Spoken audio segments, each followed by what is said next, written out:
ZANU-PF talks as if it is doing Zimbabweans a favor by offering a referendum. It is not a favor, it is a constitutional requirement. Only the daft, and the politically opportunistic would suggest otherwise. Nisana pena mashoko kubuda panguva ino hopo ching'ono achinyatsoudza ZANU-PF chokwadi achiti panguva ino ZANU-PF ichitora the opportunity kuti tiende kureferendum Cape 3.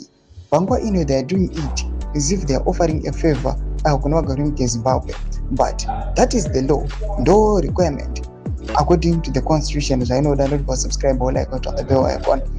Ching'ono anoendera chiti the constitution is clear that the changes ZANU-PF wants to make require the approval of the people through a referendum.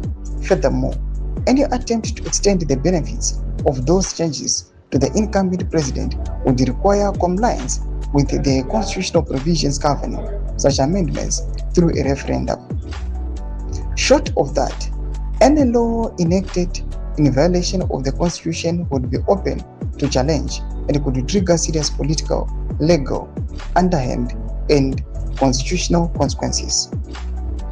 In a constitutional democracy, no party is above the supreme law of the land, and attempts to circumvent constitutional requirements will create uncertainty, instability, and unintended consequences. Though my developments are kubuda panguva ine atikona kuti hopo ching'ono oya achinyatsikuonesa kuti no, you must do this just because ndo zvinodikanwa nemutemo kuti munofanira kunonzwa kuti vanhu vanoti kudii pamusoro pebhill ramunoda kuisa iri. Noda kuti you cannot change the law, you cannot change these sections or these provisions musina kumboendawo kune vanhu kunzoti vanhu vanoti kudii. Pinda comment section medu zvafuniro enyu kuti kudii pamusoro pechitiko ichi.